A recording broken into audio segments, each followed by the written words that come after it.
pembelian roket MLRS atau Multiple Launch Rocket System asal Brazil yang dimulai sejak tahun 2014 merupakan sebuah batu loncatan kemajuan persenjataan TNI, khususnya TNI Angkatan Darat, yang dalam hal ini alutsista tersebut diawaki oleh prajurit dari Kesatuan Armet.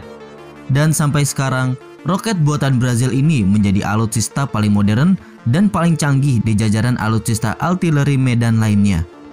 Seperti yang kita ketahui, sampai saat ini TNI masih menggunakan roket buatan Brazil, lantaran di Indonesia sendiri belum ada perusahaan yang membuatnya. Namun kabar gembiranya, sejak tahun 2019, Indonesia telah menjajaki transfer of teknologi dengan Avibras Brazil sebagai bagian dari perjanjian pembelian Astros II oleh TNI Angkatan Darat. Dan perusahaan yang ditunjuk untuk melaksanakan ini adalah PT Pindad yang berkolaborasi dengan PT Dirgantara Indonesia. Roket Astros yang memiliki kemampuan menembak berlevel mulai dari jarak 30 km hingga 300 km tergantung berbagai jenis dan model roket yang digunakan membuat Indonesia memilihnya. Nah, berita terbarunya yang admin lansir dari Defense Studies menyebutkan bahwa saat ini uji coba roket buatan anak bangsa di Brazil sedang dilakukan. Hal ini untuk menilai sejauh mana kemampuan Indonesia menyerap transfer of teknologi yang diberikan serta sebagai tolak ukur apakah roket yang dibuat sudah sesuai dengan karakter roket yang digunakan oleh Astros.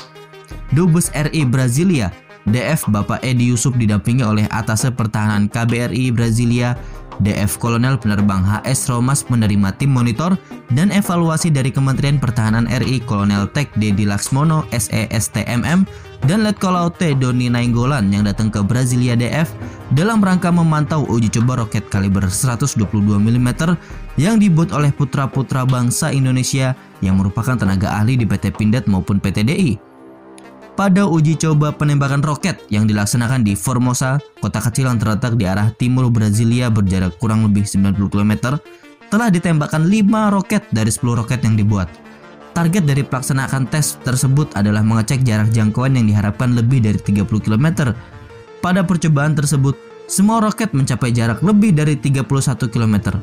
Ini merupakan sebuah langkah yang gemilang bagi anak bangsa, di mana ini merupakan hasil yang melampaui target pembuatannya.